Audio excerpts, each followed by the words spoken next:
So guys मेरे साथ खड़ी है हीरो की extreme 250। Look wise one of the best looking 250 CC motorcycle in the Indian market. आप देख सकते हो कि इस बाइक का जो डिज़ाइन है वो कितना ज़्यादा एग्रेसिव है।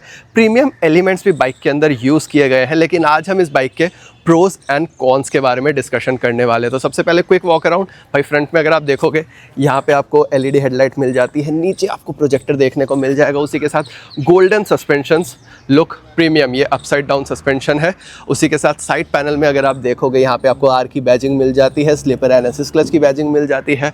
हमारे भाई है सैम कस्टम्स जिनकी ये बाइक है। उसी के साथ यहाँ पे एक्सट्रीम रेड एंड सिल्वर का कॉम्बिनेशन दिखने में अच्छा लग रहा है। साइड पैनल पूरा एक कंप्लीट है। यहाँ से हीरो एंड 250 की बैजिंग रेयर सेक्शन तक आते आते इस बाइक के ऊपर थोड़ा सा टेल टाइडी का काम हो रखा है, थोड़ी सी गंदी भी हो रखी है, तो उसको आप थोड़ा अवॉइड करना। टेल टाइडी कराने के बाद आप देख सकते हो कि पीछे से लुक बाइक की किस तरीके की आने वाली है।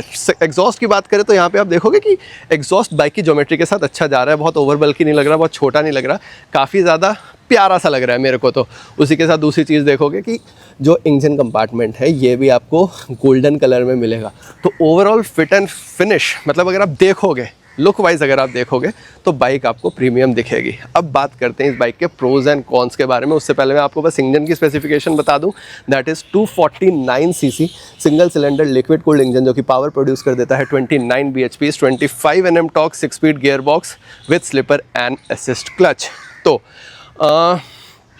बाइक को आपने देखा ही है, काफ़ी लोगों ने इस बाइक को पसंद किया भी है। तो प्रोज एंड कॉन्स की अगर यहाँ पे बात करें, सबसे पहली चीज़ इसके इंजन से ही शुरुआत करते हैं। तो 249 सीसी का इंजन तो है। अब ना मेरे को ये चीज़ एक लगती है कि जितने भी ये हाई कंप्रेशन इंजन्स है, कंपनीज पावर तो देती ही है बाइक के अंदर, लेकिन उसका थोड़ा बहुत नुकसान ना राइडिंग क्वालिटी पे आता है। सो फॉर एग्जांपल अब आप ड्यूक के साथ भी ले लो या कोई भी ऐसी बाइक ले लो जो कि अराउंड 30 bhp प्रोड्यूस करती है, उसके अंदर आपको थोड़ी सी वाइब्रेशन, रिफाइनमेंट कम महसूस होगी, वाइब्रेशन थोड़ी सी ज़्यादा महसूस होगी, नॉकिंग साउंड आपको आ सकती है बिकॉज ऑफ हाई कंप्रेशन। तो राइड क्वालिटी जो है वो कहीं ना कहीं थोड़ी सी हैम्पर हो जाती है। बाइक आपको उतनी स्मूथ नहीं लगेगी जितना इस बाइक को होना चाहिए।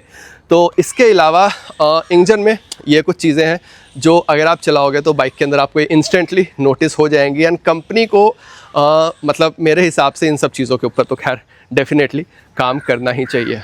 उसी के अलावा बाइक के अंदर जब से ये बाइक लॉन्च हुई है, काफ़ी ओनर्स हैं जिन्होंने थोड़ी ना कंप्लेंट्स करते ही रहते हैं। थोड़ी कंप्लेंट्स इस बाइक के अराउंड आती ही रहती है। उसमें से सबसे कॉमन प्रॉब्लम है इसकी कि बाइक को जब भी कोई ऑन करता है ना, तो बेसिकली स्पीडोमीटर ऑन ही नहीं होता। उसमें स्पीडोमीटर ऑन नहीं होगा, कभी इधर जो बैकलिट लाइट है वो ख़राब हो जाएगी, कुछ ना कुछ इसके साथ इशू रहता ही है, जिसका कंपनी ने सॉल्यूशन ये निकाला है कि कुछ भी पार्ट अगर होता है ऐसा ख़राब, वो रिप्लेस कर देती है। But replacement is not the solution मेरे हिसाब से।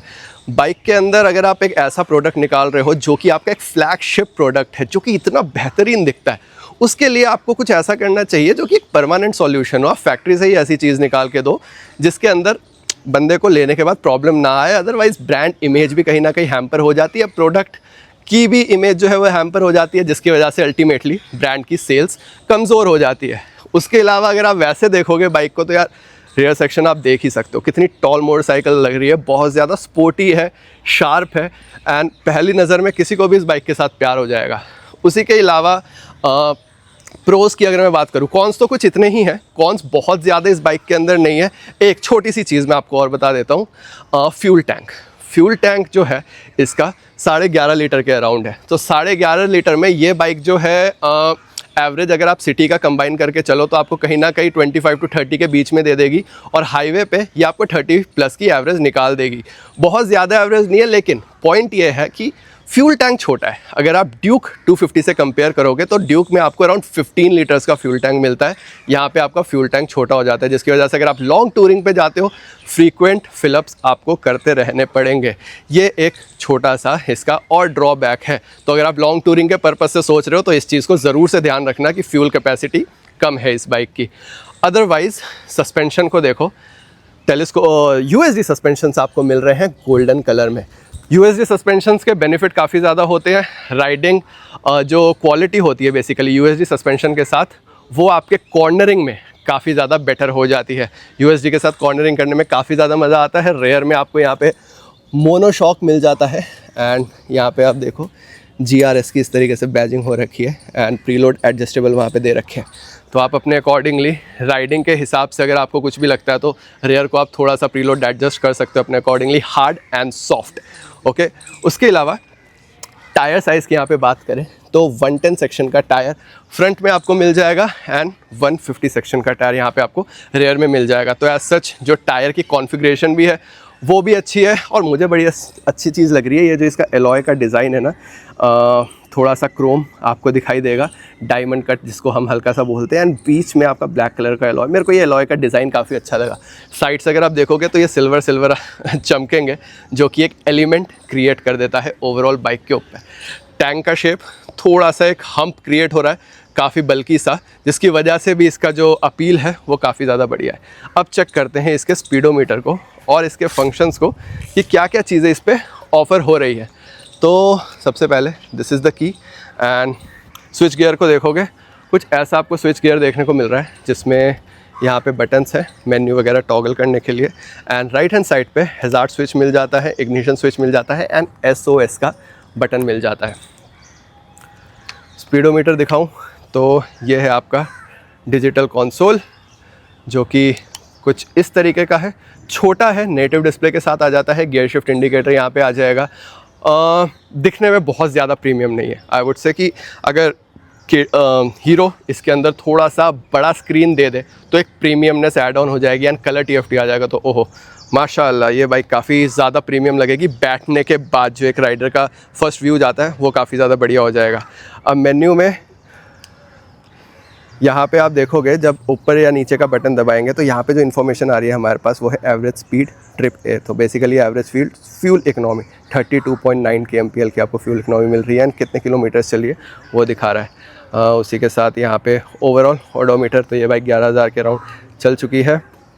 टॉप स्पीड, अब हीरो जो है ना ये सब चीज़ें बड़ी ज़्यादा करता है, 0 to 60, 0 to 100, ये हमने देखा है, ये अपने एडवर्टीजमेंट्स में भी वो इस चीज़ को फ्लॉन्ट करता है काफ़ी ज़्यादा। यहाँ लैप टाइमर भी आपको मिल जाएगा देखने को। म्यूज़िक तो बेसिकली ब्लूटूथ कनेक्टिविटी के साथ भी आता है, एंड उसी के साथ टर्न बाय टर्न नेविगेशन भी है इसके अंदर, एंड या अपीयरेंस को हम इस तरीके से चेंज कर सकते हैं। यहाँ पे ऑटो के साथ है riding modes, ABS modes basically, so road and track का ABS मोड है, तो इंटरवेंशन जो है वो अपने अकॉर्डिंगली चेंज हो जाती है। इन्फॉर्मेशन में अगर आप देखोगे बैटरी की इन्फॉर्मेशन आ गई एंड फ्यूल की इन्फॉर्मेशन आ गई, तो फ्यूल इकनॉमी अभी ओवरऑल कंबाइंड 26.8 का आ रहा है, एंड टोटल रेंज दिखा रहा है 161। So yes, this is all the information जो आपको स्पीडोमीटर के अंदर मिल जाएगी।